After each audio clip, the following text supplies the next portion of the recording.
சரித்திரத்திலும் சரி இத்தியாசங்களிலும் சரி நாம் இப்ப இருக்கிற ஜெனரேஷனுக்கு சில கதைகளை நாம் சொல்ல மறந்து விடுகிறோம்னு நினைக்கிறேன். ஏன்னா அவங்களுக்கு இன்ட்ரெஸ்ட் இல்லாததை வந்து இன்ட்ரெஸ்ட் கொண்டு வரணும்னா இப்போ பொன்னியின் செல்வன்ற கதையை வந்து எல்லாரும் வந்து போய் பார்க்கணும்னு நினைக்கிறதுக்கு அதை வந்து சொல்லிகிட்டே இருக்காங்க. பொன்னியின் செல்வன் கதையை பற்றி எல்டர்ஸ்க்கு தெரிஞ்ச மாதிரி யங்ஸ்டர்ஸ் தெரியாது. அந்த யங்ஸ்டர்ஸை கொண்டு போய் ரீச் பண்ணணும்னு நினைச்சு தான் எடுத்தது அந்த படம் எடுத்திருப்பேன். அதே மாதிரி கண்ணப்ப நாயனார் கதை காளஹஸ்தி ஈஸ்வரருக்கு எல்லாரும் ஒரே லைனில் கதை சொல்லிடலாம்.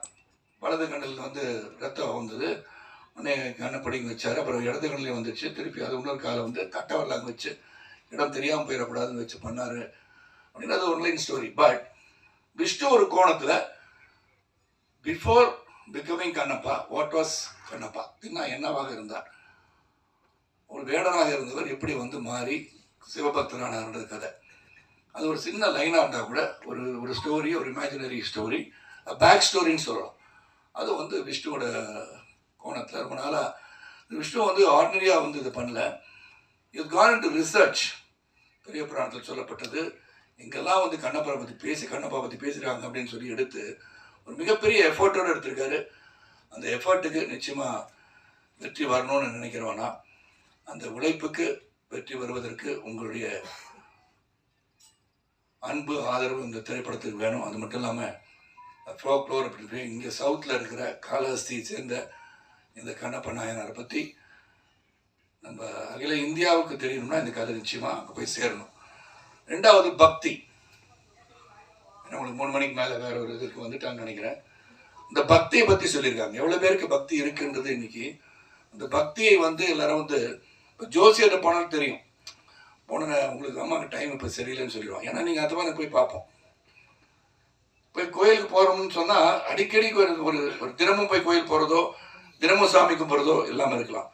ஆனால் ஒரு துன்பமான நிலையோ ஒரு கஷ்டமான சூழ்நிலையோ பிரச்சனையாக இருக்கும், நிச்சயமாக கோயில் போவோம். ஒரு ஜோசியர் போய் பார்த்து என்ன சொல்லுது எனக்கு கட்டம் அப்படின்னு சொல்கிற அளவுக்கு இருப்பாங்க.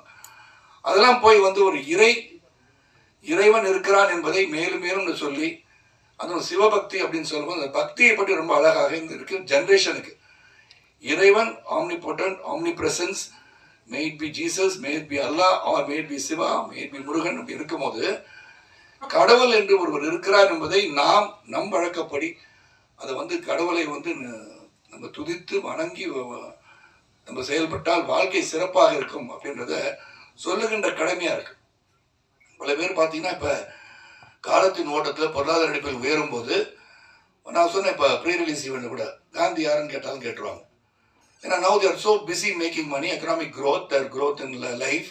அவங்கள சொல்லி குற்றம் இல்லை. எல்லாத்தையும் இதை தெரிஞ்சுக்கிட்டா என்ன அவசியம், எதை தெரிஞ்சுக்கணும் அதை தெரிஞ்சுக்கணும்னு நினைக்கிறாங்க. ஆனால் ஒரு ரெஸ்பான்சிபிளாக இருந்து இந்த மாதிரி கலை உலகத்தில் இருக்கும்போது கலை மூலமாக ஒரு சினிமா மூலமாக இப்போ வந்து உதாரண சக்தி சொன்ன மாதிரி பொன்னியின் செல்வன் எல்லாரும் பார்க்கணும். இதை வந்து பிரம்மாண்டமாக திரையில் சொல்லும் போது அந்த கதையை போய் பார்க்கின்ற ஆர்வத்தை தூண்டும் போது அதை பற்றி அவர்கள் தெரிந்து கொள்வார். இந்த மாதிரி கண்ணப்ப நாயனாரை பற்றி இந்த திரைப்படத்தை பார்த்தபடி ஓஹோ இப்படி ஒரு பக்திமான் இருந்திருக்காரா சிவபக்தவன் அப்படின்னு தெரிகிற அளவுக்கு இந்த படம் இருக்கும்.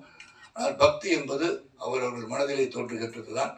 அந்த பக்தி பரவசோடு இருக்க வேண்டும் என்று சொல்கின்ற ஒரு படமாக இது அமையும் சொல்லி இந்த படத்தை உங்களுடைய ஆதரவோடு, மக்கள் ஆதரவோடு இந்த படம் வெற்றியடைய வேண்டும் என்று இறைவனை வேண்டிக் கொள்கின்றேன். அதே சமயத்தில் ஆடியன்ஸ் வந்து எந்த படத்தை பார்த்தாலும் உங்களோட வியூ உங்கள் மனசில் வச்சுக்கோங்க. நீங்கள் தேட்டர் உள்ளே உட்காந்துக்கிட்டு மொபைலில் மச்சான் உள்ளே வந்துடாதரா படம் நல்லா இல்லைன்னு சொல்லிடாதீங்க. ஏன்னா அந்த மாதிரி சொல்கிறனால என்ன ஆயிடுதுன்னா உங்கள் வியூ மே பி டிஃப்ரெண்ட். இங்கே இருக்க சில ஆடியன்ஸ் வந்து பிரபாஸ் இருக்கான்னு படம் பார்க்க வந்திருக்கலாம், சில பேர் மோகன் பாபு இருக்கான்னு படம் பார்க்க வந்திருக்கலாம்.